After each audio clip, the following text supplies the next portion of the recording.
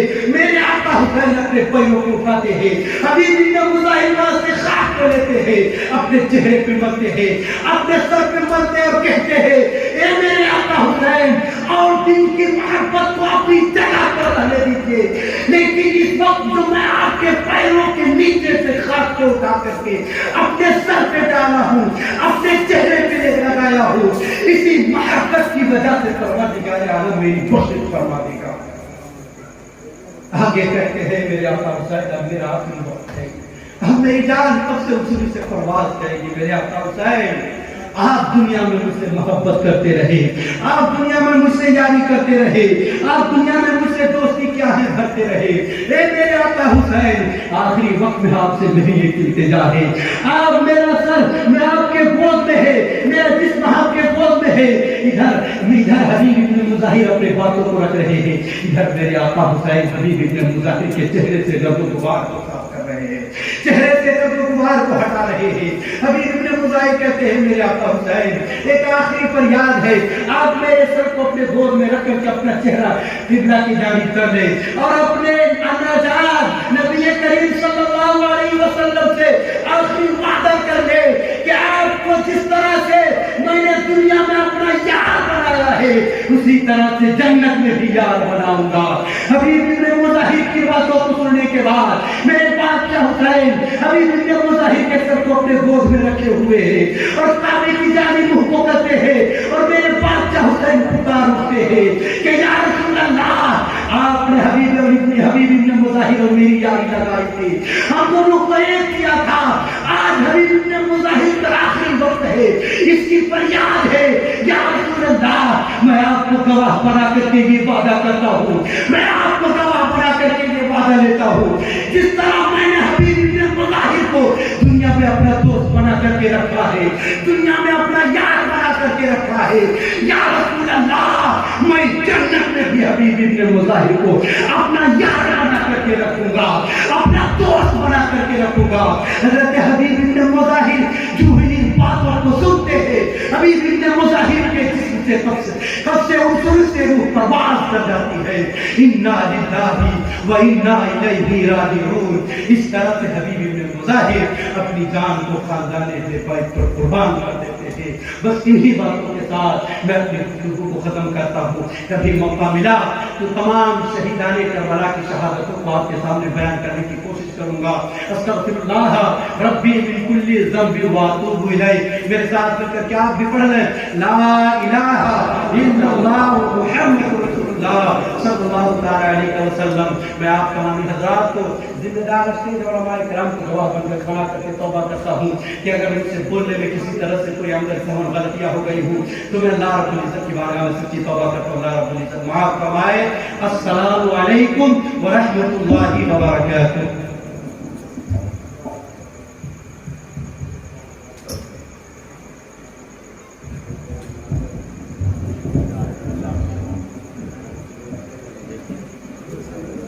اور سنیں گے